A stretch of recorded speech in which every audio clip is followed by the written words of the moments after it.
మోడీ గారి కాలంలో మీకు గల్లీకి ఒక ఇల్లు వచ్చిందా? గల్లీకి ఒక రోడ్ వచ్చిందా? ఊరికొక ఉద్యోగం వచ్చిందా? జిల్లాకు ఒక ఉద్యోగం వచ్చిందా? బీజేపీ ఏమి ఇచ్చింది అని ఆలోచించండి. బీజేపీ ఏమి ఇచ్చింది? ఏమి ఇవ్వలే. విద్వేషాలు తీసుకొచ్చిర్రు, రెచ్చగొట్టిరు, కొట్లాటలు పెట్టిర్రు, అంతే తప్ప ఉద్యోగాలు ఇవ్వలే, నిధులు ఇవ్వలే. పైనుంచి జిఎస్టీ అనేది తీసుకొచ్చి దేశవ్యాప్తంగా పేదల మీద, ప్రజలు కట్టుకునే బట్టల మీద 12%, విద్య మీద 18%.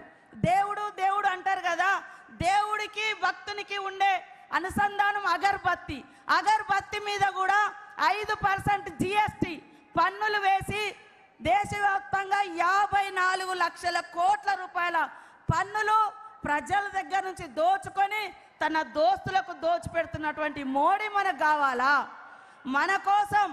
మన కోసం ఈ దేశం స్వాతంత్రం కోసం పోరాడి త్యాగాల కుటుంబం. ఆనాడు నెహ్రూ గారు 12 సంవత్సరాలు జైలు జీవితం అనుభవించిండు. ఇందిరమ్మ ఈ దేశం నా దేహం ముక్కలైనా పర్వాలేదు కానీ ఈ దేశాన్ని ముక్కలు కానియను, దేశ సమైక్యత కావాలి, మరి భిన్నత్వంలో ఏకత్వమే జాతి యొక్క అస్తిత్వం అని నిలబడ్డటువంటి మహనీయురాలు. మరి అలాంటి వారసత్వం నుంచి వచ్చినటువంటి రాహుల్ గాంధీ గారిని గెలిపించడం కోసం ప్రతి ఒక్కరు కూడా కష్టపడాల్సిన అవసరం ఉంది. ఇవాళ కాంగ్రెస్ ఉన్నప్పుడు 100 రోజుల పని తీసుకొచ్చింది. ఉపాధి హామీ చట్టంతో పాటు పోడు భూముల హక్కు చట్టం, విద్యా హక్కు చట్టం, 80 కోట్ల మందికి పైగా రేషన్ కార్డులు ఇచ్చి ఆహార భద్రతా చట్టం, ఇలాంటి ఎన్నో చట్టాలు తీసుకొచ్చారు. మరి మోడీ గారు ఏం తీసుకొచ్చారు? మోడీ గారు ఆ చట్టాలకు తూట్లు పొడిచే విధంగా రేపు మనకిచ్చినటువంటి మనందరి ఆత్మగౌరవానికి ప్రతీక భారత రాజ్యాంగాన్ని మార్చేటువంటి కుట్ర జరుగుతుంది. భారత రాజ్యాంగం మార్చబడితే యుగాల నాటి మన సంస్కృతి వస్తే దళితుడు ఎక్కడ పుట్టినంటాడు? అరికాళ్ళ కాడ పుట్టిండు కాబట్టి నువ్వు అంటరాని వాడు అని చెప్పేటువంటి సిద్ధాంతం వస్తుంది. సమానత్వం అనేటువంటి రాజ్యాంగ హక్కులను ఈ మోడీ కాలంలో, రాబోయే కాలంలో కోల్పోబోతున్నాం. దయచేసి ఇక్కడున్నటువంటి ప్రతి ఒక్కరూ ఆలోచించండి.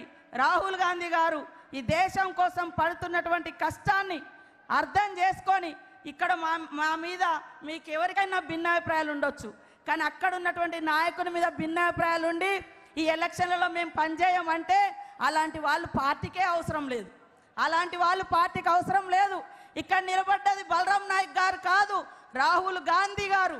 రేవంత్ రెడ్డి గారి యొక్క గౌరవాన్ని పెంచే ఎన్నికలు, రాహుల్ గాంధీ గారి యొక్క గౌరవాన్ని పెంచే ఎన్నికలు. కాబట్టి ప్రతి ఒక్కరూ కష్టపడాల్సినటువంటి ఎన్నికలని తెలియజేస్తా ఉన్నాను.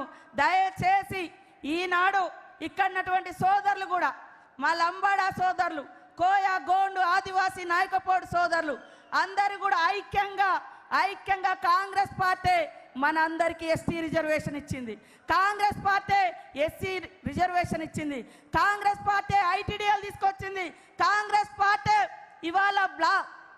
ఇవాళ ఉపాధి చట్టం తీసుకొచ్చి పేదలకు మరి పని కల్పించింది. అనేక చట్టాలు, ఉద్యోగాలు, ఉపాధి ఈ రోజు వరకు కాంగ్రెస్ తోటే. కాబట్టి ఇక్కడ ఒక వర్గాన్ని రెచ్చగొట్టడం, ఆదిలాబాద్లో ఇంకొక వర్గాన్ని రెచ్చగొట్టడం ఇది కాదు.